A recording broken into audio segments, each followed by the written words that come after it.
언니들과 함께 책 그리고 영화를 이야기하는 언니들의 북신의 살롱. 조감독입니다. 안녕하세요, 셜록입니다. 안녕하세요, 영화하는 민입니다.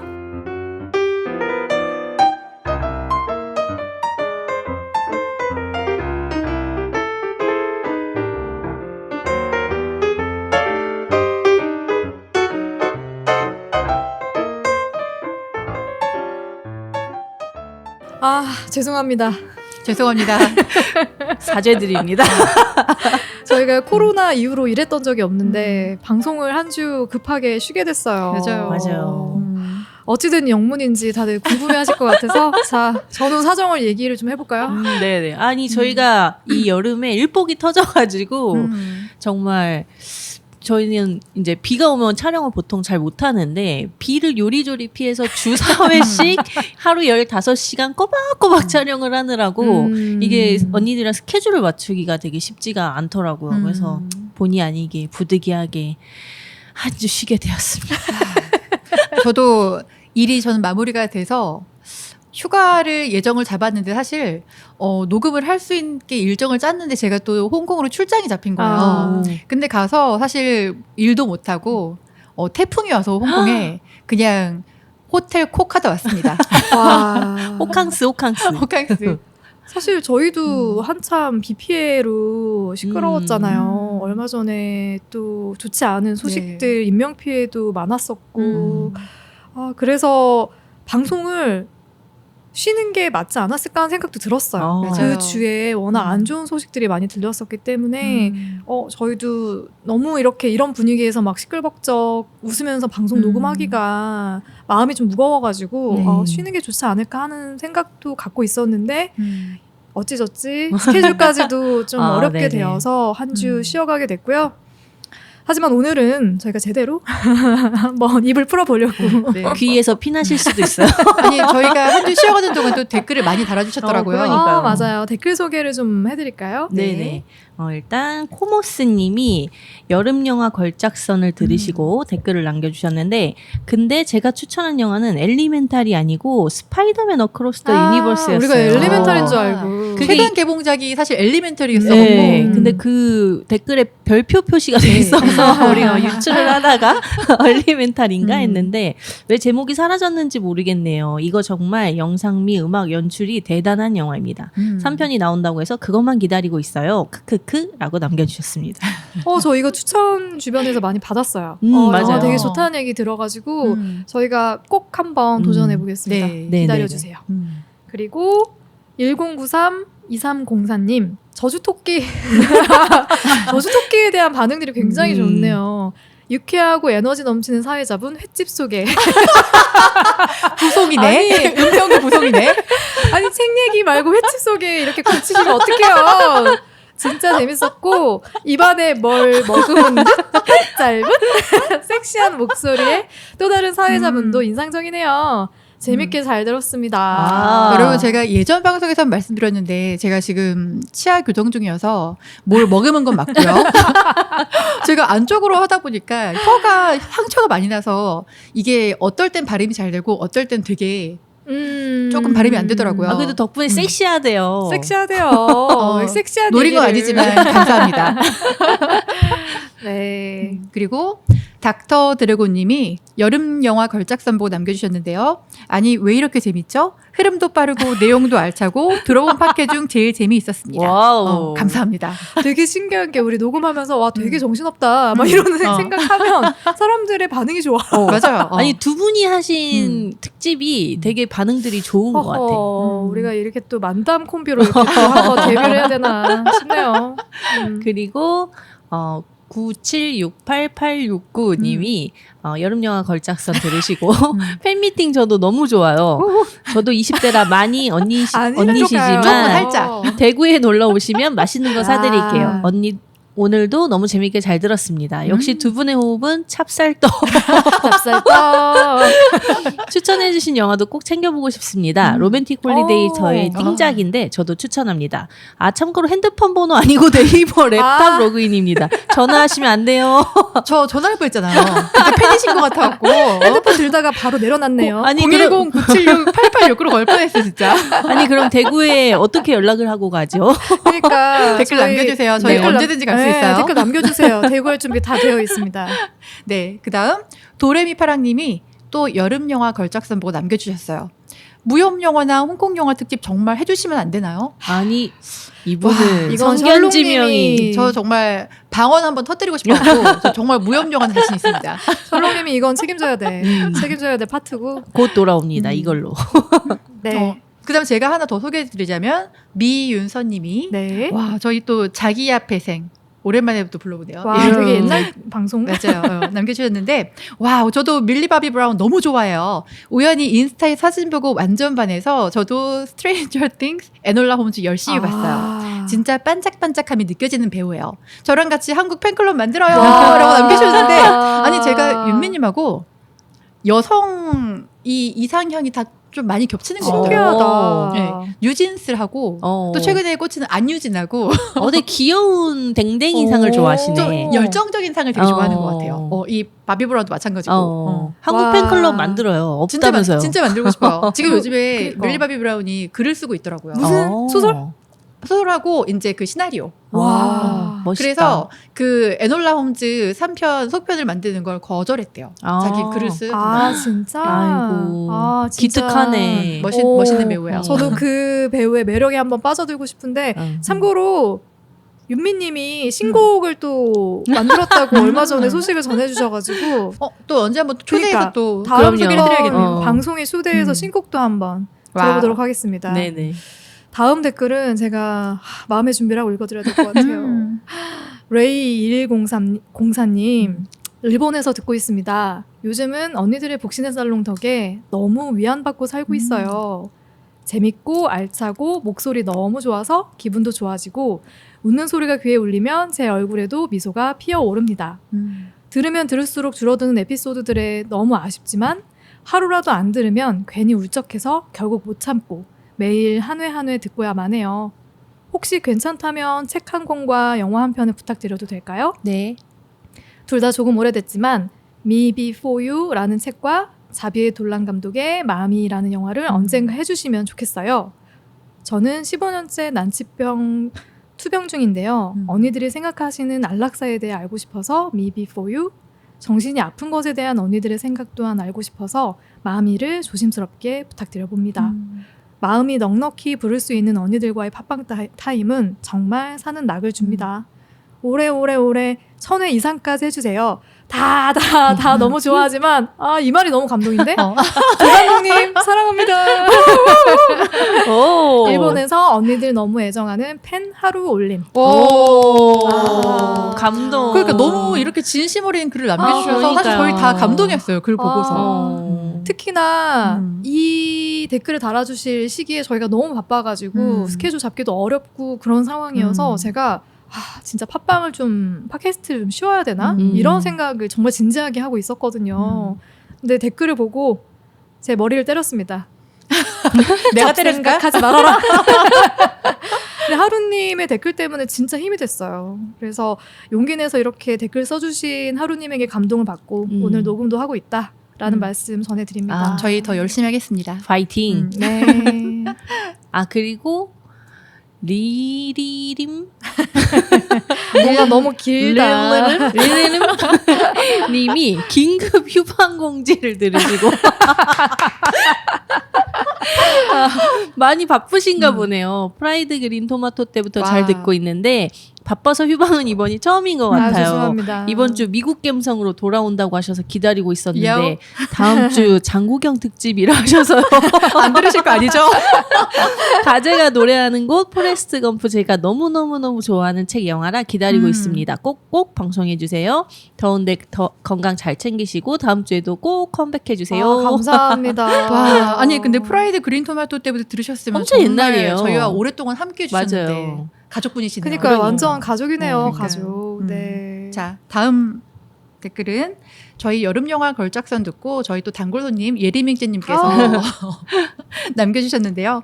오랜만에 몰아듣기 하고 있는데 역시 실망시키지 않는 언니들의 즐거운 팟캐예요.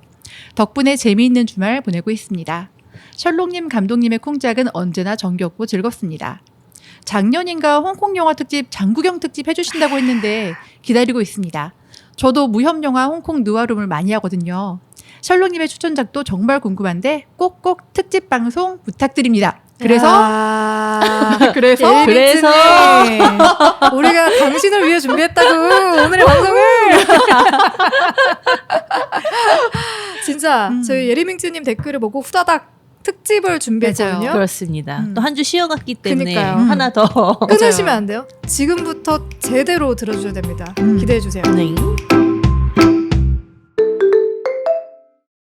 자, 지금부터 예리밍즈님을 위한 특별 방송. 당신을 위한 방송. 오직 당신을 위해. 당신만을 위한 Only for 방송이야. 당신을 위한 방송을 시작합니다. 오늘의 특집 방송은 장구경 특집! 와, 장구경 특집. 저희가 어쩌다가 이렇게 장구경 특집을 준비하게 됐나요? 뭐 원래 저희가 홍콩 영화 특집이나 뭐 이 홍콩 배우 중 족배우 특집을 또 준비를 하려고 하던 찰나에 그때 이제 예리밍즈님도 댓글 남겨주시고 또 우리 셜록님이 이 홍콩 영화 마니아 아니시겠습니까? 네. 그 중에서도 우리 장구경 배우를 네. 추모는 아니고 아무튼 그리는 그를 의미에서 기억하며? 그쵸. 그를 기억하며 특집을 준비해봤습니다. 그 저도 그 얼마 전에 저희가 여름 특선 녹음했잖아요. 근데 그때 제가 동방구별 소개하면서 너무 설레인 거예요. 그래서 홍콩 영화 특집을 한번 꼭 하고 싶다. 그리고 내가 사랑하는 배우 외를 좀 특집을 한번 다루고 싶다 했는데 사실 제가 곰곰이 생각해 보니까 제가 골수 팬이라고 부를 수 있는 배우들이 몇 있는데 80%가 다 중화권 배우더라고요. 근데 어릴 때 뭔가 제가 모르게 좀 환상을 품고 있었던 것 같아요. 항상 그들의 어떤 필모와 행적을 항상 내가 따라왔다. 집도 알고 있어. 그리고 우리가 또 그 감수성이 굉장히 풍부한 시절에 봤던 영화들, 좋아했던 배우들이 또 오래오래 기억에 남잖아요. 맞아요. 그래서 우리들 기억 속의 장구경은 너무너무 아름답고 맞아요. 너무너무 멋지고 또 어떤 배역을 맡건 훌륭히 소화해내는 그런 배우로 기억에 남아있지 않겠습니까? 그쵸. 맞습니다. 언니들에게 있어 장구경은 어떤 배우인가요? 저희 진짜 어렸을 때 초등학교 뭐 중학교 요럴 때 홍콩 영화 한창 인기였고 그때 그 장구경이 사대천왕은 아니었지만 약간 그 번외로 독보적인 배우였던 것 같아요. 그 굉장히 우리가 좋아하는 눈알 요정의 시초면서 맞네. 그 눈빛을 정말 어떻게 말로 설명할 수가 없는 그리고 또 너무 생각보다 빨리 우리 곁을 떠나가지고 그것도 또 좀 기억에 남고 근데 그가 남긴 영화들이 너무 진짜 걸작이 많아가지고 맞아요. 네. 이 장구경 영화만 봐도 몇 달은 거뜬히 지내실 수 있을 거라고 확신합니다. 좋은 영화들이 너무 많아요. 맞아요. 저는 장구경 하면 사실 굉장히 추억이 많거든요. 저는 사실 사대천왕도 굉장히 좋아했고 중화권 배우들을 엄청 사실 많이 좋아했는데 장구경만의 딱 특색이 있었어요. 뭔가 굉장히 로맨틱한 배우였어요. 그러니까 이유를 모르겠어요. 근데 왜냐면 배역 자체가 딱히 로맨스를 많이 찍은 것도 아니었는데 뭔가 그가 한국에서 했던 활동들이나 CF도 그렇고 현지에서 활동들을 보면은 굉장히 다정다감하고 사람으로서도 그리고 정말 열심히 활동했고 뭔가 일반적인 제가 생각했던 중앙아권 배우들하고는 좀 다른 뭔가를 항상 갖고 있었던 것 같아요. 그래서 저는 장구경을 생각하면 살짝 아픈 손가락의 느낌도 들어. 맞아. 그렇죠. 그러니까 왜 그런지 모르겠어. 뭔가 되게 짠해. 슬퍼. 또 마지막에 그래서 그럴 수 있지만 장구경을 좋아하시는 분들은 4월 1일을 절대 잊을 수 없을 맞아요. 거예요. 네. 근데 아마 또 지금 세대들은 장구경이라는 배우를 알 기회가 적을 수도 있기 때문에 우리 장구경 배우의 찐팬 셜록님이 장구경이라는 인물이 어떤 인물인지를 좀 소개해 주시면 좋을 것 같아요. 네. 일단 장구경은 77년 사실 나이는 저희 또래도 아니에요. 저희 어머니 아버님 또래이신데 77년 홍콩 가요제 2위로 입상을 하면서 가수로 먼저 연예계에 데뷔를 했어요. 근데 이제 배우로서는 87년, 88년 영웅본색, 천녀유혼에 연달아 출연하면서 이때 아시아 전역에서 스타덤에 오르고 또 90년대 우리가 잘 알고 있는 작품 아비정전에서 연기 변신을 하고 또 93년 패왕별이로 칸 영화제 황금 종려상 작품상을 또 이렇게 이끌면서 연기파 배우로 이름을 이때 좀 알리게 됐는데 사실 우리나라에서는 89년에 그 혹시 기억나시나요? 투유 초콜릿 광고. 아, 그럼요. 당연히 기억하죠. 네. 그 광고로 우리나라에서는 대중적인 좀 인지도 약간 이런 걸 좀 많이 얻게 됐고, 사실 아직도 기억나. 연예가 중계 나와서 막 인터뷰하고 또 이영자을 이렇게 막 안고 막 그런 거 다 기억나지 않으세요? 안아지나?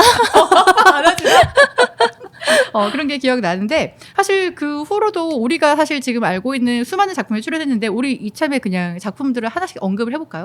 너무 많죠. 어떤 게 있었는지? 진짜 너무 좋은 영화. 일단 지금 제가 언급했던 영웅본색 천녀유혼이 있었고 저는 되게 기억나는 게 아비정전을 굉장히 옛날에 보고 되게 그런 영상미와 장국영의 그 속옷만 입고 그치. 만보를 추는 그 네. 장면이 굉장히 유명했잖아요. 그게 유명한 장면이죠. 그게 너무 유명하고 나중에 막 CF에서도 다시 이렇게 패러디하고 막 맞아요. 했을 정도로 뭐 그런 영화도 있고 뭐 동성서치 그쵸. 랑님이 좋아하는 네. 동성서치처럼 막 코믹 영화도 있고 근데 제가 이번에 이 특집을 준비하면서 조금 이 필모를 보니까 좀 우울하고 어두운 역할도 많이 했던 것 같아요. 슬픈 역할도. 그래서 좀 그런 방면으로는 뭐 패왕별이나 아니면 뭐 해피투게더나 성월동화 뭐 이런 좀 그쵸. 슬픈 영화들도 많이 했던 것 같아요. 장국영은. 저는 근데 개인적으로 장국영 배우의 코믹한 연기를 굉장히 좋아해서 주성치 배우하고 함께했던 가요히타라는 작품이 있는데 이게 정말 중화권에서는 대박난 작품이지만 우리나라에서는 그냥 비디오용 영화였어요. 개봉도 사실 했다가 금방 내린 걸로 알고 있는데 92년도부터 시작해서 이제 시리즈물로 나왔거든요. 근데 정말 가벼운 가족 영화인데 저 너무 재밌게 봤고 또 제가 사랑에 한 번 더 빠지게 했던 작품은 원영의 배우하고 나왔던 금지옥엽이라는 작품. 금지옥엽 네, 여기서 이제 기억나네요. 음악 프로듀서로 나오는데 네. 진짜 멋있었어요. 그리고 이 영화가 특히 제가 OST를 너무 좋아했어요. 아, 홍콩 영화는 또 OST죠. 그렇죠. 그리고 OST 하면 생각나는 게 또 야방가성. 이때 정말 테이프 늘어날 때까지 들었던 기억이. 테이프. 감독님 붙이는 어떤 테이프 영화 아니에요. 생각나세요? 붙이는 테이프 아니에요. 언니들이 다 얘기했어. 지금 내가 아는 장국영 영화 다 얘기했어. 근데 참 그 당시에 이렇게 이상하게 홍콩 영화들이 참 우리나라에서도 인기를 굉장히 많이 끌었는데 아까 광고 얘기 잠깐 하셨지만 네. 장국영이 또 그 초콜릿 투유 광고에 출연하면서 그 비슷한 시기에 주윤발이 사랑해요. 사랑해요, 메이크스. 근데 그게 약간 연달아서 그 맞아요. 중화권 배우들이 내한을 해가지고 광고를 찍는 게 유행처럼 맞아요, 번졌어요. 맞아요. 왕조연도 아마 유덕하고 같이 나왔죠. 왕지연이. 네, 광고 찍고 했던 그런 기억들이 새록새록 나고 그 어설픈 한국어 발음으로 이렇게 연기하는 모습들도 기억이 나고 그때 정말 너무 인기가 많았다. 그래서 80년대, 90년대 후반이 중화권 영화의 이제 전성기였는데 사실 우리나라에서도 굉장히 인기가 많았고 사실 그때 사실 제가 우리나라 영화계를 모르지만 우리나라 영화를 잘 안 봤던 기억이 나요. 그때는. 홍콩 영화가 뭐 지금의 헐리우드 영화만큼 인기가 엄청 많았죠. 인기가 많았으니까. 네. 그리고 다시 장국영 얘기로 돌아가자면 그리고 이제 아까 말씀하셨지만 2003년 4월 1일 만우절날 정말 거짓말처럼. 맞아, 거짓말인 줄 알았어요. 그렇죠. 저도 장난인 줄 알았거든요. 장난인 줄 알았어. 이렇게 홍콩의 한 호텔에서 투신을 해서 이제 생을 마감을 했는데 사실 이때 유작이 있어요. 이도공간이라는 작품이 있는데 사실 저는 이 작품을 장국영의 추모하는 행사에 가갖고서 팬들하고 다 같이 봤거든요. 근데 사실 영화가 작품성이 되게 없고 재미가 없는데 그랬구나. 네, 우울증을 겪는 장국영의 모습과 그래서 거기서도 스스로 생을 마감하는 모습이 담겨 있어서 본인의 이야기를 담은 것 같아서 사실 정말 많이 울면서 봤거든요. 아직도 사실 홍콩에서는 4월 1일이 되면은 빅토리아 그 파크에서 장국영을 추모하는 행사가 매년 열려요. 되게 유명한 연예인들도 많이 오고. 이때 기억이 나는 게 장국영 배우가 투신했다는 뉴스를 접하고 팬들이 또 여러 팬들이 따라서 투신을 맞아. 하는 그런 사건들이 또 있었어요. 그래서 그날 하루만 해도 9명의 네, 사망자가 아이고. 또 생겼다고 하거든요. 그만큼 영향력이 큰 배우였다. 맞아요. 저는 사실 이 사망 소식을 듣고 2003년 4월 3일날 홍콩을 갔습니다. 가갖고 투시당 호텔 앞에 가갖고 이제 헌화도 하고 오고, 그리고 사실 이제 그런 거 있잖아요. 너무 사랑하는 사람이 죽으면 이걸 부정하고 싶기도 하고, 그리고 뭔가 음모가 있을 거란 자꾸 약간 이런 생각이 드니까, 굉장히 이제 황색 언론이 힘들어서 많은 또 그래서 루머들이 있었죠. 사살록이 있었는데, 네. 거기서 또 이제 사막회 수사해라 사인도 하고 나오고 오고. 맞아요. 네. 그래서 그런 좀 어떻게 보면 마지막엔 좀 아픈 어떤 우리의 또 추억으로 남아버린 그런 배우라고 보시면 될 것 같아요. 좀 안타까움이 있어요. 지금까지 계속 살아 있었으면 아마 정말 더 많은 다양한 또 좋은 작품들에서 만날 수 있었을 텐데 지금 비슷한 시대에 또 이름을 알렸었던 지금도 유명하지만 양조위 배우는 지금도 맞아요. 활발하게 맞아요. 활동을 네. 하고 있잖아요. 헐리우드 진출도 하시고. 그렇죠. 저는 사실 장국영 배우가 되게 배우로서 멋있다고 생각했던 게, 욕을 먹을 걸 알면서도 가수로서도 그렇고 배우로서도 정말 다양한 역할을 시도했어요. 사실 동성연애자라는 썰이 있지만 본인이 인정한 적은 없거든요. 근데 역할도 가리지 않고 정말 비난받을 거 알면서도 정말 다양한 역할을 시도해서, 맞아. 특히 이제 공연 무대에서도 말도 안 되는 막 치마 입고 하고 정말 사람들이 미친 거 아니냐고 했지만, 사실 그게 서양에서는 엄청나게 극찬한 무대들이 많았는데 사실 이제 동서양의 시선이 너무 달랐던 것 같아요. 맞아. 다르죠. 지금도 많이 다르고. 이게 동양에서 품긴 너무 큰 배우였던 것 같아요. 네, 그래서 이런 대배우의 작품으로 오늘 언니들과 이야기를 좀 나누려고 하고요. 저희가 지금 앞에 나왔던 작품들을 다 다루면 좋겠지만 그러니까요. 또 듣다가 언니들이 또 지금 지겨워할 수도 있기 때문에 저희가 3편을 선정을 했어요. 그렇습니다. 네, 각자 장국영 배우가 출연했던 작품 중에 기억에 남는 작품 하나씩을 골라왔습니다. 너무 힘들었죠? 너무 힘들었어요. 네, 그래서 오늘 새 작품에 대한 소개를 해드리려고 하고요. 미니님이 선정한 작품은 어떤 작품이죠? 저는 고심 끝에 아비정전을 할까 해피투게더를 할까 하다가, 근데 그의 필모가 너무 좀 우울하고 맞아. 좀 슬픈 역할들이 많아서 왠지 웃는 장국영을 보고 싶더라고요. 그치. 그래서 저는 종행사회, 오우삼 감독의 종행사회라는 작품을 선정을 했는데, 이 작품은 여러분들이 이미 너무 많이 알고 있는 그 오우삼 그쵸. 감독님이 홍콩에서 이제 활동하던 시절에 만든 약간 좀 밝은 코미디, 뭐 그런 하이스트 영화라 그래야 되나, 이런 미술품을 훔치는 그런 영화인데, 코미디의 그 농도가 굉장히 짙어요. 맞아요. 그래서 이렇게 보면서 갑자기 실소를 터뜨리다가 박장대소를 터뜨리게 되는, 이게 뭐지? 라고 느껴지지만 웃고 있는 나 자신을 보며 굉장히 즐거워진다. 그리고 또 이번에 다시 보면서 느낀 건데, 이 작품이 헐리우드 작품에 굉장히 많은 영향을 줬구나, 이 이후에 나온 헐리우드 작품에 라는 생각이 들었고, 굉장히 잘 만들었어요. 맞아, 웰메이드예요, 진짜로. 이번에 홍콩 영화 언니들이 선정하신 것도 다시 보면서 또 한 번 든 생각인데, 지금 봐도 사실 막 뭐 CG나 이런 거는 당연히 조악하겠지만 그런 컷 구성이나 막 그 스토리의 스피드는 진짜 지금 요즘 영화들에 전혀 뒤지지 않는다라는 생각이, 이 영화 보면은 미션 임파서블 생각나지 않으세요? 너무너무 그쵸? 미션 임파서블 그냥 이거 갖다 썼다. 그러니까 아니 오히려 더 퀄리티가 높아요. 훨씬 이게 높은 것도 있고, 요즘 우리가 이제는 너무 많이 봐왔다는 그런 장면들이 다 여기서 출발한 것 같고, 그리고 실제로 이 영화의 감독인 오우삼이 미션 임파서블 2의 감독으로 맞아요. 가서 미션 임파서블 시리즈를 또 연출을 하기도 했으니까, 그러니까 제가 보기에는 거의 99% 여기서 가져왔다. 그런 장면이 굉장히 많아요. 그래서 저는 이 영화를 선정을 하게 됐고, 종행사회는 1991년 작품인데, 이 작품에 또 엄청난 미모의 여주인공이 나와서 종총. 제가 지금 봐도 너무너무 예뻐서 진짜 깜짝 놀랐고, 종총이 미스 홍콩 출신이에요. 그러니까 이 미스 홍콩들 예쁜 것 같아요. 그렇죠. 그리고 그 당시에는 그 홍콩 영화 출연이 그 미스 홍콩이, 그러니까 발판이라고 해야 되나? 거의 그렇게 차고서 미스 홍콩 되고서 영화를 찍었어요.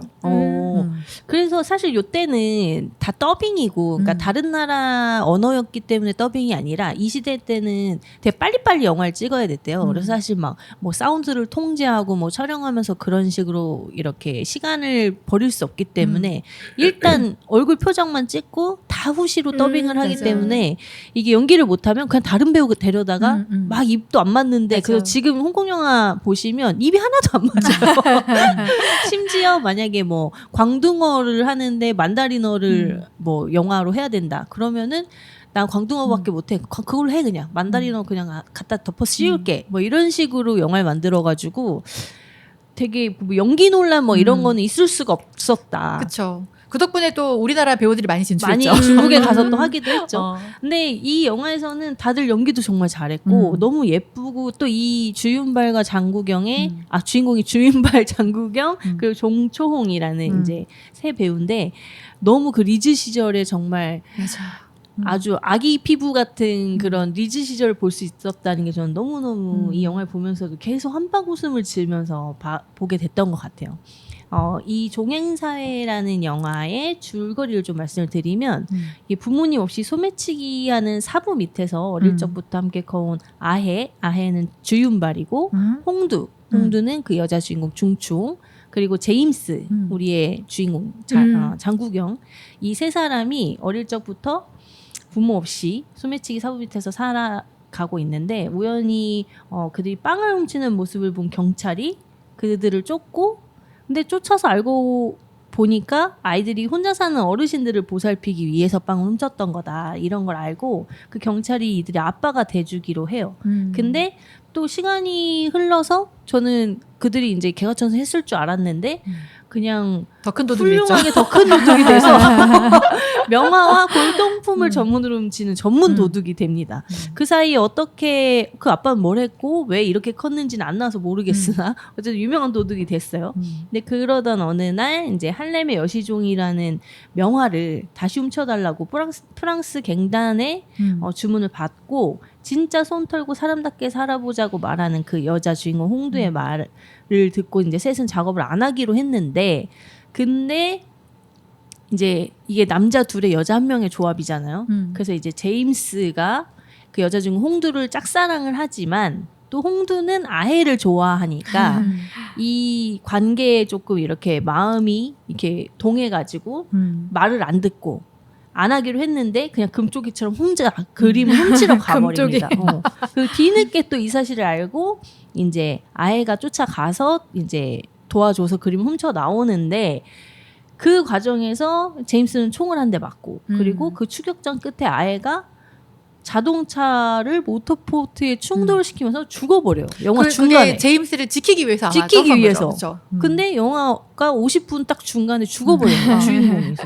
아니, 근데 주인공이 이렇게 영화 중간에 죽었네? 주윤발인데 뭐지? 이럴 리가 없다. 그래서 근데 그 뒤에 또 되게 빨리 제임스는 홍두랑 이제 결혼을 약속하고 또 그 사부한테 충성하면서 다른 그림 훔치면서 살아가던 중에 이제 아해를 사실 죽인 것이 자기 사부랑 그 프랑스 갱단 두목이었다는 걸 알게 되고, 그리고 그 이후에 아해가 돌아오죠. 사실 그는 죽지 않았다. 이러면서 금방 돌아옵니다. 그리고 그 이후에는 또 이들의 반격이 이루어지는데, 그쵸, 복수전이 있죠. 그 복수전이 또 굉장히 코믹해요. 이 그 전반보다 훨씬 코믹해서 영화로 확인하시면 굉장히 재미있게 맞아요. 영화를 네. 보실 수 있을 겁니다. 이 영화에 사실 우리가 좋아하는 요소 다 들어가 있어요. 다 액션 들어있어요. 있고 복수 있고 그리고 사랑 있고 배신 있고 다 들어가 있어요. 로맨스, 코미디 다 있어요. 다. 저는 사실 근데 이 영화에서 장국영보다 주윤발이 훨씬 좋았어요.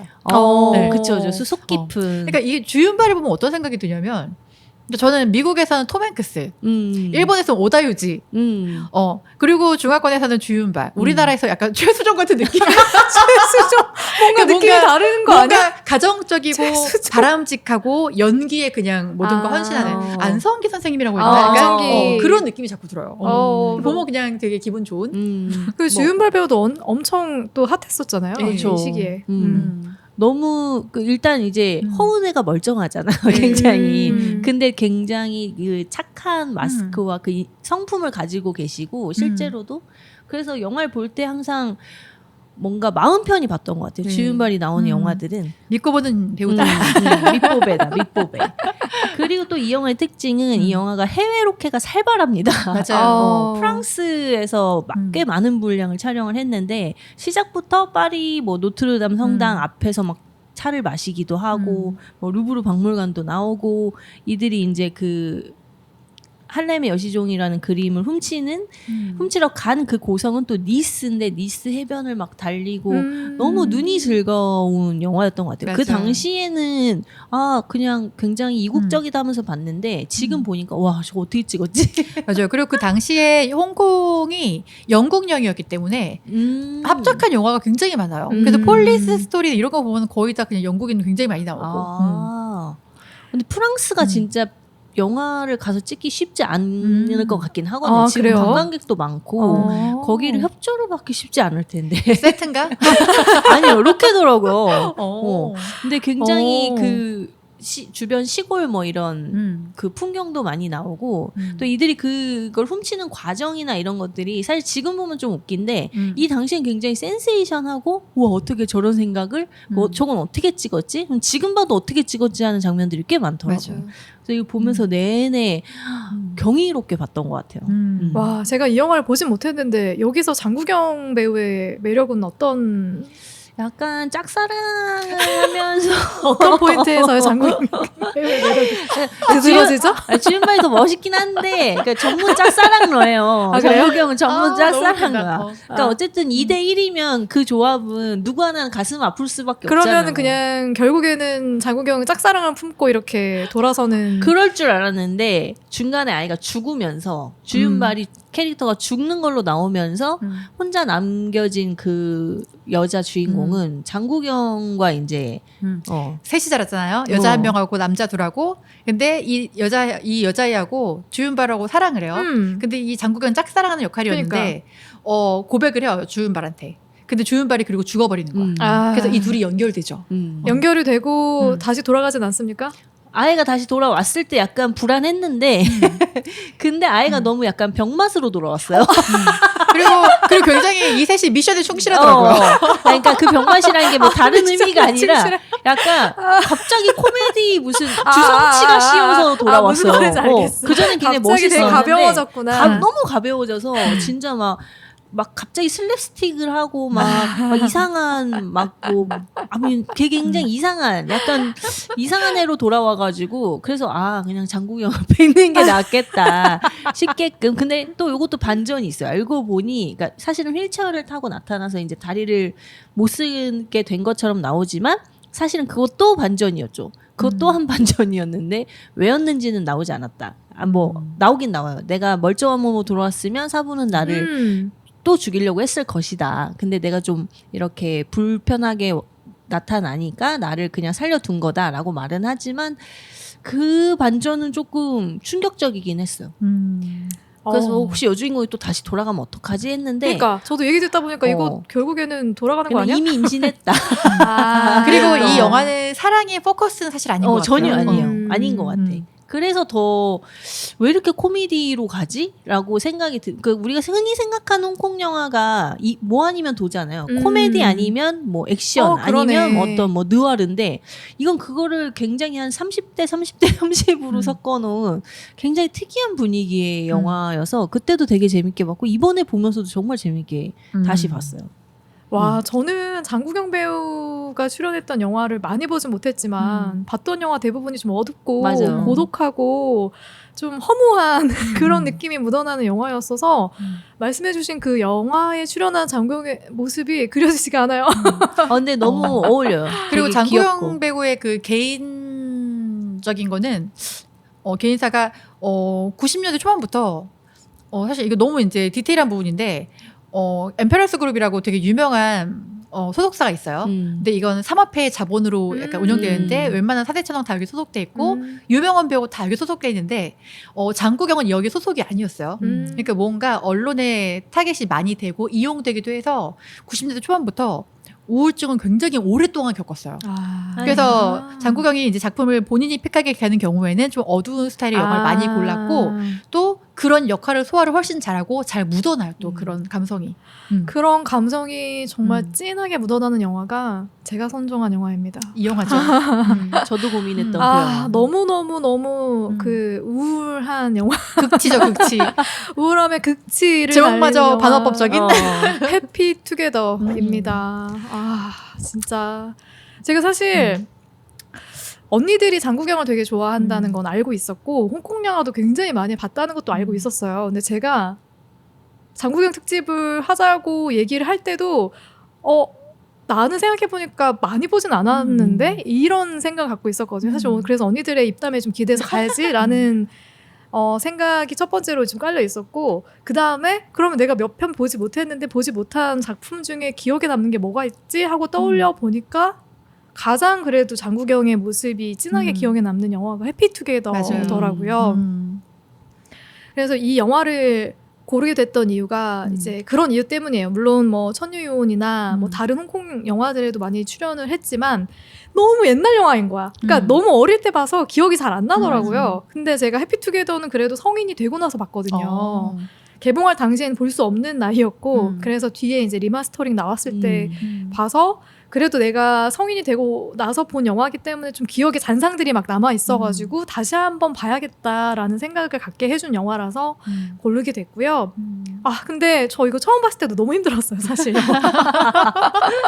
선택 결정을 내릴 수가 없었어. 왜냐면 분명히 그때 봤을 때도 나 되게 힘들었는데 이 생각이 있었는데 다시 본다고 달라질까? 하지만 달라질 수 있잖아 라고 해서 고른 영화예요. 근데 다시 봐도 너무 힘들었어요. 그러니까 제가 이 영화가 왕가희 감독 영화인데 왕가희 감독 특유의 정서가 있어요. 맞아요.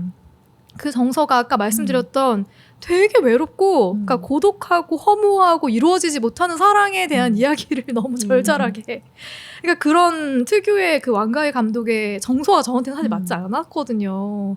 지금도 사실 맞진 않아요. 근데 다만 이 감독이 가지고 있는 그 뭐 영상 언어를 이렇게 풀어내는 방식 준경사님 정말 진짜 그거 하나로 다 덮어버릴 수 맞아요. 있는 감독이어서 그래서 이제 대표적인 작품들은 빼놓지 않고 찾아봤지만 스토리 라인이 너무 힘들다. 나한테는 너무 힘들었다 하는 말씀을 먼저 드립니다. 이 영화가 개봉됐을 때 사실 바로 개봉을 못했어요. 맞아요. 개봉을 했는데 이 동성 성행위 장면이 네. 그대로 묘사됐다고 해갖고 굉장히 좀 많은 뭐 편집도 있었고 그리고 이제 편집하게 되니까 홍콩에서 아예 걸지 말라 약간 이런 문제가 있어서 배급사 쪽하고 싸움도 되게 많았고 그래서 되게 좀 늦게 걸린 걸로 알고 있어요. 네, 그게 개봉 당시에는 저희가 지금은 사라졌나? 심의 그 등급만 매기나? 그렇게 바뀌었는지 모르겠는데 그때는 공연윤리위원회라는 조직이 있어서 그들이 개봉 가능 여부를 결정합니다. 불과 그래서 97년도인데 네, 개봉을 금지했어요. 음. 금지해가지고 그때 이제 대학가에서 운동이 일어난 거예요. 아니 왜 그런 예술에 대한 그 금지를 너희들이 그러니까 표현의 자유를 왜 너희들이 막느냐라고 하면서 그 해에는 개봉을 하지 못했지만 그 다음에 풀려서 다시 개봉하게 된 그런 작품인데 근데 그만큼 이게 꽤 오래전이잖아요. 사실 거의 한 20년 좀 안 돼. 그렇죠. 25. 97년도 작품이니까 맞아. 20년이 더 됐구나. 그 당시에 기준으로 봤을 때에도 그렇고 지금 봐도 세요. 맞아요. 세요. 배드씬 수위가 좀 세요. 아, 그래요? 네, 제가 느끼기에. 어. 물론 그 뭐 한 최근 몇 년 사이에는 뭐 블루도 나오고 뭐 그런 좀 디테일한 성행위 묘사가 되어 있는 그런 작품들이 나오긴 했지만 와 진짜 내가 아는 이 두 배우가 이런 연기를 했다고 싶을 정도로 굉장히 저는 좀 배드씬이 굉장히 적나라했다고 생각을 하거든요. 근데 줄거리가 이게 정말 뭐 긴 줄거리가 없어요. 맞아요. 왕가희 감독 영화는 줄거리를 말하기가 쉽지 않아요. 여기에 중요한 건 양조희 배우가 상대역으로 출연을 해서 둘의 모르겠어. 이 보여지는 그 궁합이 너무 잘 맞아요. 맞아. 그래서 양조희 배우가 연기한 여요휘라는 인물이 있고요. 장국영 배우가 연기한 하보영이라는 인물이 있습니다. 이 두 인물의 사랑 이야기예요. 이거 중간에 장첸이 연기한 와 되게 잘생겼더라고요. 그러니까. 나 지금 보니까 되게 장첸 너무 잘생겼대. 잘생겼어. 그리고 어렸어. 어렸어. 감독이 캐스팅할 때도 장국영의 어린 시절을 떠오르게 하는 그런 배우로 장첸을 캐스팅했다고 하더라고요. 장첸 배우가 잠깐 뭐랄까 이 여요위의 마음을 흔드는 그런 역할로 등장을 합니다. 그래서 여기선 장이라는 인물로 나오고요. 그래서 이 두 인물 하보영과 여요위의 사랑 이야기를 그리고 있는데 그냥 처음부터 끝까지 위태롭고 아슬아슬해요. 그러니까 사랑 이야기인데 몽글몽글한 사랑의 느낌은 하나도 없어. 그냥 위태로워 되게. 날것 그 오. 잡채. 근데 첫 장면부터 뭐 이렇게 거울에 기대 있는 되게 쓸쓸하게 기대 있는 양조위의 뒷모습이 나오고 그 모습 뒤로 장구경의 목소리가 들려요. 다시 시작하자. 근데 여기서부터 둘이 뭐야 헤어졌다 또 만나는 거야? 그런 느낌 같게 흑백이었다가 흑백이었다가 이제 그래서 둘이 다시 시작을 하면서 배드신이 시작됩니다. 아 셌어요. 되게 세더라고. 그리고 나서 둘이 갑자기 스탠드에 있는 그 스탠드에 그려진 이게 보영이 사다 준 스탠드인 것 같아요. 거기에 이과수 폭포가 그려져 있는데 갑자기 이과수 폭포를 향해 여행을 떠나요. 그래서 아르헨티나로 갑니다. 즉흥적인 여행을 떠났다가 생각의 흐름대로 거기서부터 또 티격태격 하는 거지. 안 맞는 거야 둘은. 그래서 여행을 떠났는데 거기서 또 헤어집니다. 헤어지는데 홍콩으로 돌아갈 돈이 없는 거예요. 여비가 없어서 이제 요희는 삐끼로 탱고바의 삐끼로 일을 하고요. 그리고 거기에서 또 장구경이 연기한 보영이 웬 묻 남성들과 막 이렇게 막 희희낙낙하면서 탱고바로 들어오는 모습을 보면서 화딱지가 나는 거죠. 그치.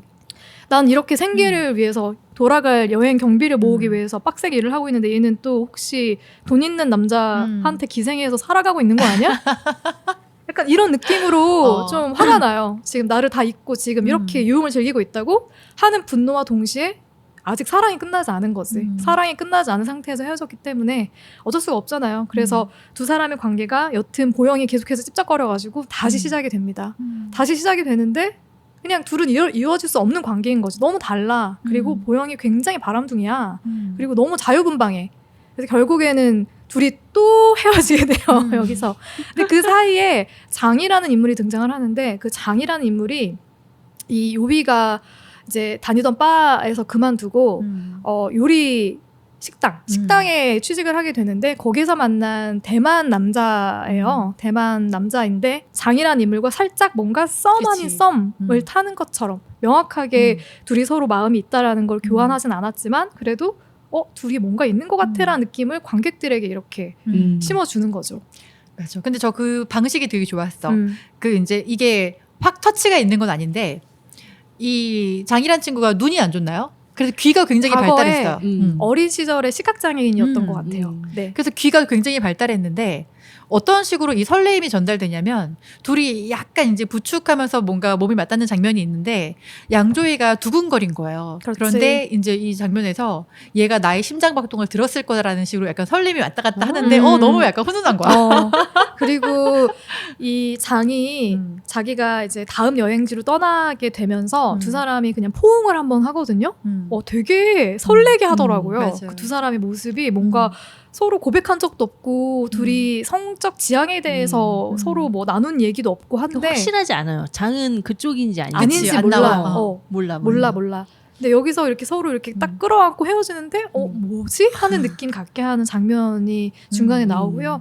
여튼 여차저차 해서 결국 보영과 이별을 하고 이제 완벽하게 정리를 하기 위해서 이과수 폭포로 혼자 요희가 떠납니다. 그래서 저는 그 장면이 명장면이라고 생각하는데 정말 길게 이과수 폭포가 너무너무 길게 화면에 웅장하게 담겨 있어요. 그래서 그 장면을 보면서 혼자서 이제 생각을 하는 거죠. 이곳에 내가 혼자 올 거라는 생각을 자기는 한 번도 한 적이 없다. 그러니까 둘이서 올 거라고 생각했는데 지금은 혼자 와 있다라는 그런 독백으로 화면이 전개가 되거든요.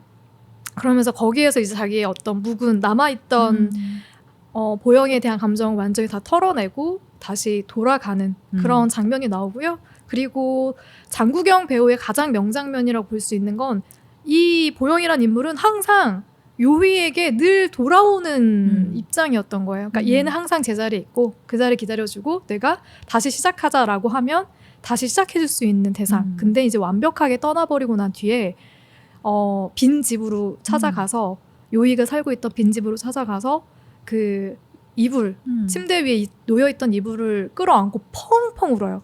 그러니까 있을 때 잘하지. 그러니까. 아 정말 이 새끼 정말. 근데 보영이 그런 모습을 보인 적이 없거든요. 그래서 그걸 보면서 이제 진짜 사랑이 끝났다라는 걸 받아들이게 되는 보영의 모습도 맞아요. 화면에 이제 담기고요. 그래서 두 사람이 이루어지지 않은 사랑 이야기를 담으면서 그러니까 제목이 너무 원발란스하긴 그러니까 한데 너무 반어적인데 사실 가장 슬픈 장면이 그건 것 같아요. 이제 그래서 대만인가요? 대만으로 네, 대만 돌아오죠. 찾아가요. 대만으로 이제 양조위는 아버지하고 집을 돌아와요. 아, 그런데 거기서도 이방인 같은 모습으로 정말 관광 오듯이 정착하지 못하고 계속 떠다니는 느낌으로 사실 거기 도시에 살아요. 그리고 노래를 듣는데 해피투게더가 나오는 거야. 근데 나는 혼자잖아. 그 내가 본 게 그럼 리마스터링은 스토리가 바뀌었나? 제가 본 엔딩은 요휘가 장을 찾아서 가요. 대만으로. 맞아요. 장. 맞아. 장을 찾아서 거기서 이제 대만의 식당. 맞아요. 식당을 찾아가는데 거기서 그 집이 이제 장의 집인 걸 알고 있고 장은 거기 돌아오지 않았는데 그 장의 사진이 거울 아래 이렇게 놓여 있는 걸 보고서 거기서 사진을 쓱 훔쳐가지고 가면서 해피투게더라는 노래를 듣거든요. 그러니까 맞아요. 우리가 느끼기에는 이제 장과의 어떤 새로운 관계가 시작되는 걸까? 왜냐면 나레이션도 장은 이곳에 없었지만 나는 장이 어디 있는지를 이제 알기 때문에 언제든 뭐 연락할 수 있다라는 식의 어떤 나레이션이 나오면서 끝이 나거든요. 저 그 부분이 기억이 안 나요.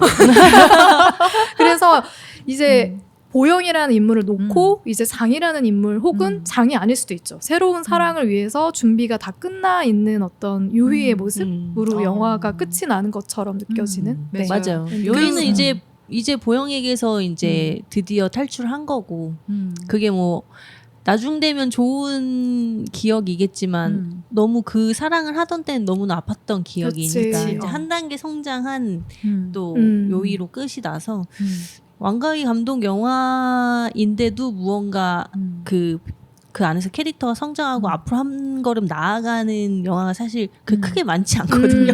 항상 어떤 그 자리에 머무는 사람을 그냥 머무는 그 시점의 시선으로 보여주고 마는데 이 영화는 좀 그런 면에서 많은 사람들이 좋아하는 이유가 그거인 것 같아요. 그 감독 영화 중에서도 거의 몇 안 되게 이 캐릭터가 무브온한다. 앞으로 나아간다. 그래서 굉장히 이 영화 좀 새로웠던 것 같아요. 그리고 저는 이 영화가 되게 극찬받을만 했다고 느끼는 점은 굉장히 두 캐릭터가 감정에 충실했다는 느낌이 들어요. 왜냐하면 단편적인 캐릭터가 아닌데 되게 단편적이라고 느껴졌어요. 그리고 이제 영화에서 보면은 보영은 정말 아위랑은 정말 정반대잖아요. 굉장히 자유분방하고 그리고 바람둥이고 순간순간 기분에 맞춰 따라 살아가고 하지만 이제 요이는 굉장히 지고지순한 사랑하고 안정을 맞아. 추구하고 그렇죠. 그런 역할인데 제가 옛날에는 영화를 봤을 때 요이의 시선으로 항상 보다 보니까 장국영의 이해가 너무 안 됐는데 저도 그랬어요. 성인이 돼서 보니까 제가 장국영의 시선으로 영화를 보더라고요. 그런데 어디서 제가 보니까 장국영의 시선을 따라 이 영화를 볼 수 있으면 이제 나이가 든 것이다. 진짜? 그렇게 적혀 있었어요? 진짜로? 누군가 써주셨더라고요. 그래서 이걸 보지 말았어야 되는데. 근데 정말 이 해피투게더에서의 장국영의 연기가 모르겠어. 그냥 그게 그 자체가 장국영 같은 느낌을 주게 했어요. 너무 슬퍼. 너무 왜 이렇게 슬픈지 이해가 안 되는데 왜 그런 사람들 있잖아요. 가끔 쟤 왜 저렇게 살지 싶은데 근데 마음이 가게 되는 맞아. 그런 캐릭터를 너무 연기를 잘한 거예요. 그리고 저는 이제 영화를 이제 그 요이의 시선을 따라 봤을 때 장국영, 그러니까 보영하고 닮은 점이 있다고 생각했어요. 사실은 나도 알고 보면은 장국영하고 같은 모습, 보영하고 같은 모습인데 그런 거를 이제 실현하면 사는 사람이잖아. 그래서 버리지 못하는 게 있지 않을까. 더 기다려주고 더 챙겨주고 그게 있지 않았을까. 그래서 그래서 너무 더 가슴이 아팠어. 왜 서로 반대의 사람들이 끌린다고 하잖아. 내가 할 수 없는 모습을 저 사람이 보여주는 걸로 약간 대리만족을 느끼는 경우도 있고 해서 그래서 이 둘은 서로 그렇게 싸워 제끼면서도 서로를 놓지 못하고 있었던 거 아닌가. 근데 놓아야만 각자 이제 무브온 할 수 있는 거니까. 너무너무 사실 좋은 영화인 거 알지만 어릴 때도 지금도 다시 봐도 마음이 아픈 영화. 진짜. 맞아. 많이 왜 우울해져. 너무 우울해져. 편하진 않다. 다시 안 볼 것 같은 영화기도 해요. 근데 이번에 다시 보면서 또 느꼈는데 진짜 촬영을 잘했어요. 촬영을 진짜 잘했어요. 색감도 진짜 그건 너무 인정해. 진짜. 인정하고 근데 아쉬운 거 하나 딱 하나. 장국영이 중반 이후에 실종돼요. 너무 안 나와. 그래서 그래서 내가 영화는 이거 장국영 왜 이렇게 안 나오지? 그런 느낌 갖게 양조위의 돼. 영화인 것 같아. 아무래도. 아니, 그 비하인드 스토리를 들어보니까 이 영화를 아르헨티나 가서 찍었잖아요. 음. 실제로 찍을 때 원래 왕가희 감독 자체가 되게 즉흥적이라면서요. 맞아요. 시나리오도 없고 촬영 계획도 제대로 안 세우고 가서 찍으니까 너무 딜레이가 돼가지고 그 사이에 장국영은 다른 일정을 소화해야 돼서 빠졌대요. 그래서 그렇게 없었대요, 씬이. 아니 근데 되게 신기한 것 같아. 어떻게 영화를 그렇게 찍을 수가 있는지. 근데 대부분의 영화를 그렇게 찍는다고 하더라고요. 일단 여기서 앉아서 밥 먹어. 여기서 그냥 뭐 요리해. 뭐 너 지금 여기 그냥 앉아서 술 먹어. 그냥 너 누구 기다리고 있어. 뭔지 모르고 한대요. 그럼 나중에 그거를 이렇게 해서 편집으로 거의 영화를 만든다고 하더라고요. 그렇게 찍어놓은 것들을 붙여서. 아, 너무 능력자. 찐피다. 근데 이거 만드는 사람들 너무 힘들어. 아, 아무것도 모르고 옆에 해야 있으면 되니까. 미니님 있어봐 진짜 탈모 난리 나는 거야. 정말. 아, 빨리 이 바로. 분위기를 바꿔줘요. 바꿔줄게요. 어. 저는 장국영의 작품을 원픽을 하라고 그래서 탈모가 일어날 뻔했어요. 진짜. 힘들었죠. 너무 많아서? 힘들었어요. 근데 고민 끝에 사실은 아비정전이나 해피투게더는 왠지 언니들이 할 것 같았고 왜냐면 작품성 있는 거 하긴 들어가야지. 그치.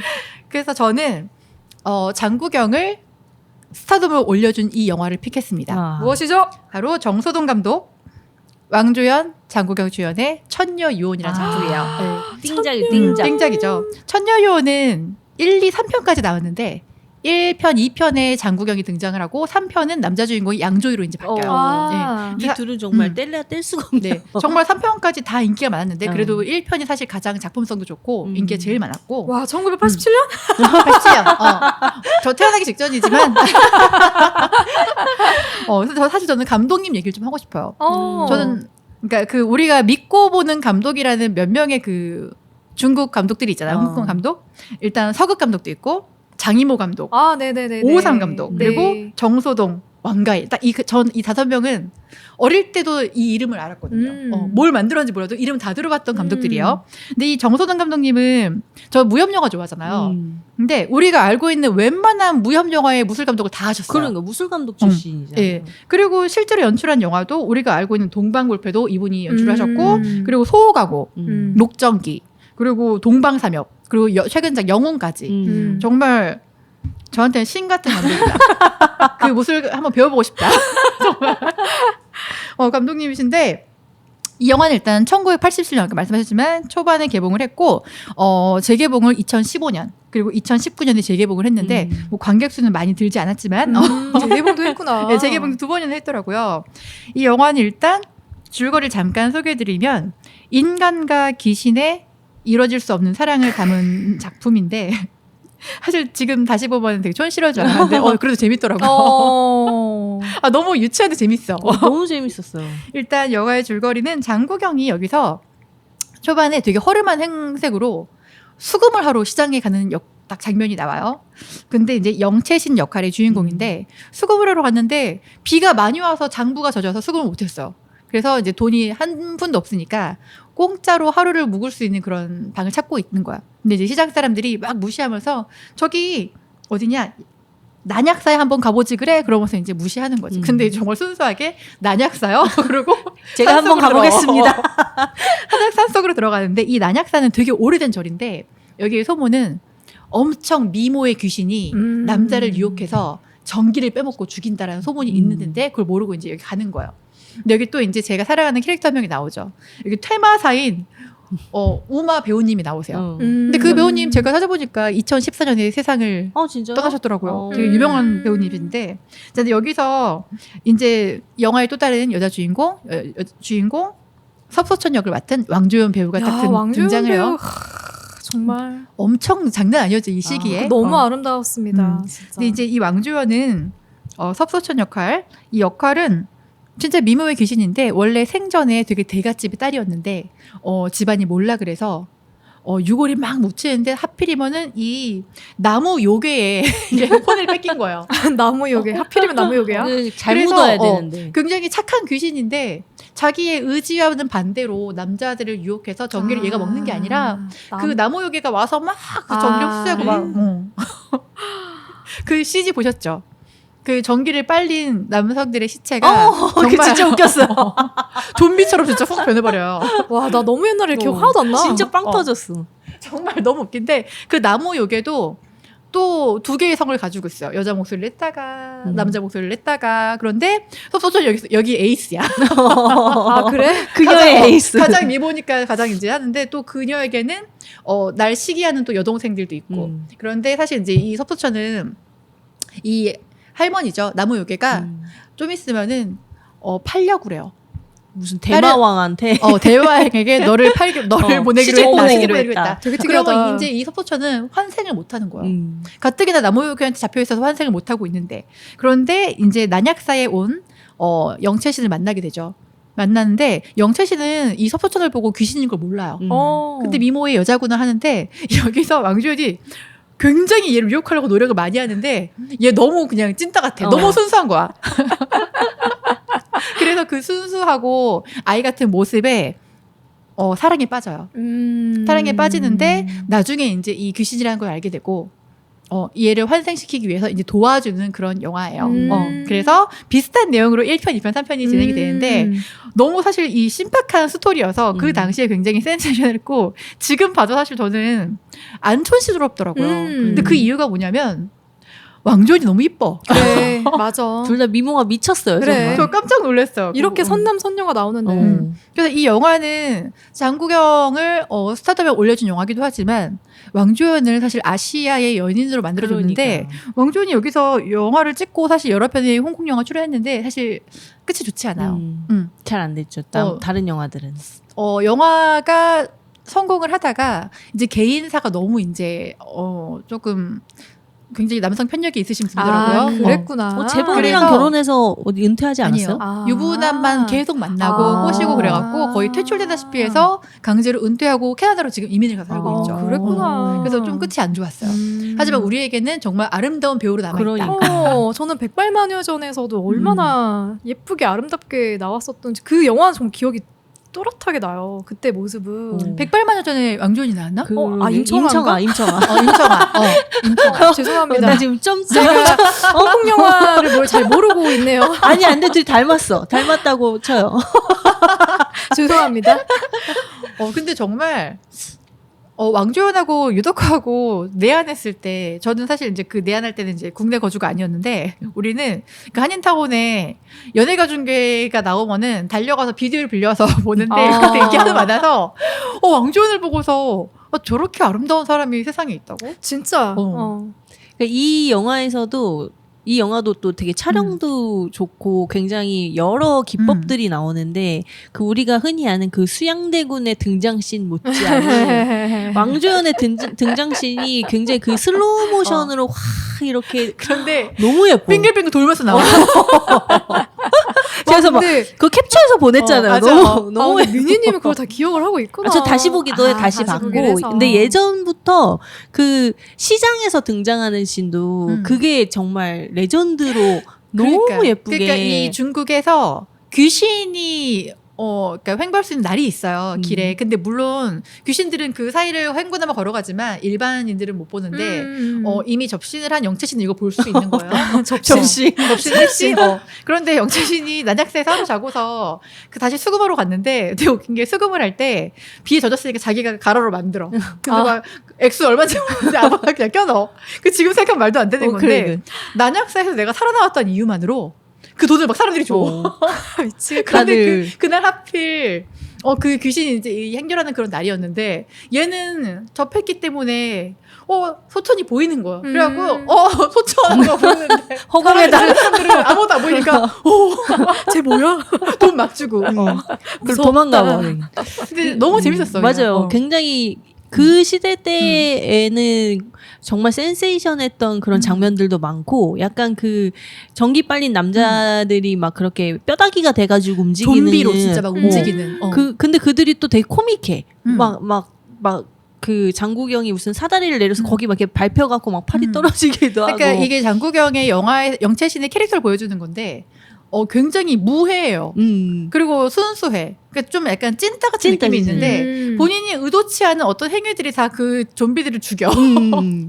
그런데 이게 이제 본인의 캐릭터를 굉장히 많이 부각시켜주는 맞아요, 거고 맞아요. 거기 보면 이제 퇴마사 역할로 나누고 어. 음악 그 역할도 굉장히 독고다이 개인주의적인데 이 친구의 이런 모습에 마음을 뺏겨서 그 섭소천을 환생시켜주는 역할도 도와주게 되죠. 전 진짜 감동적이었던 장면이 결과적으로 그 영채신을 도와주기로 하고 그 섭소천의 그 단지 뼈가 들어있는 유골함. 유골함을 가지고 이제 그 고향으로 향하다가 그날 밤에 첫째 날 밤에 숙소에서 이제 귀신들을 뭔지 몰라서 여러 개를 갖고 왔거든 단지를. 근데 귀신들을 불러냈는데 왕주연만 안 나와. 그래서 다른 그 귀신들을 보내고 이 단지가 만약에 왕주연이 아니면 어떡하지 하는 상황에서 왕주연이 뒤에 이렇게 스르르르 나와서 저를 구해주셔서 감사합니다 이러면서 딱 무릎 꿇고 딱 인사하는데 그 연적하 그 배우가 막 눈물을 훔치면서 이 아름다운 광경을 좀 볼라지 막 이러는 그 장면이 너무 그 사실은 속세가 싫어서 떠난 사람이거든요. 그 사람이 그래서 혼자 요괴가 사는 절에서 그 뭐 자기 이렇게 뭐 길을 연마하고 막 그랬던 사람이 내가 속세가 싫어서 떠났는데 여기서 귀신이랑 사람이 사랑을 하는 이 순수함 그 잡채 이것을 보라 이러면서 눈물을 막 훔치는데 너무 다 캐릭터들이 사랑스러웠어. 근데 너무 웃긴 게 뭐냐면 이 우마 역할 배우가 다른 영화에서도 항상 강시 영화에서도 그러니까 내공이 되게 세요. 뭔가 다 물리쳐. 그러니까 여기서 요괴를 다 물리치는 역할인데 그래서 이상하게 이 배우만 나오면 안심이 돼. 다 죽을 걸 아니까 나쁜 놈들이. 얘가 다 해결해 주겠구나. 맞아요. 와, 근데 진짜 언니들의 홍콩 영화 사랑은 어마어마했군요. 아직 멀었습니다. 아직 장국영밖에 못했어요. 그러니까 이게 장국영 배우 특집으로 하다 보니까 저희가 이제 그냥 생각하게 되네요. 지금쯤 장국영 배우가 계속 살아 있었더라면 어떤 작품을 하고 있을까? 어떤 모습으로 영화 속에 나와 있을까? 뭐 이런 상상을 하게 되는데 저는 얼마 전에 그 몇 년 전에 개봉했던 그 마블 영화 양조위가 출연했었던 샹치. 샹치의 장국영 배우가 양조위 역할로 이렇게 출연했으면 어떤 느낌이었을까 막 상상도 하게 되고. 에울에 나왔을 수도 있고. 너무 안 어울려. 지금 우리가 너무 순수한 모습으로 기억해서 그러니까. 그래. 약간 뭔가 좀 마지막 결말이 되게 행복한 어떤 사랑이 이루어지는 그런 작품에 출연했으면 어땠을까 이런 상상도 해보게 되고 그러네요. 자, 두 분 찐사랑이잖아요. 장국영 배우. 장국영 배우에게 음성 메시지, 음성 편지 띄우면서 오늘 마무리해볼까요? 곧 따라갈게요. 곧은 안 돼. 잠시 후에 50년만 기다려요. 근데 정말 사실 저 이번에 준비하면서 좀 많이 울었어요. 아이고. 왜냐면 일단 준비하는 것만으로도 글을 상상할 수 있다라는 게 나의 어린 시절 글을 좋아했던 나의 추억도 막 훑어보면서 너무 되게 뭉클뭉클했고 그리고 아까 말씀하신 것처럼 되게 약간 이렇게 암울한 역할을 많이 했는데 실제 생활이 진짜 그랬다고 하니까 더 가슴 아픈 부분이고 맞아.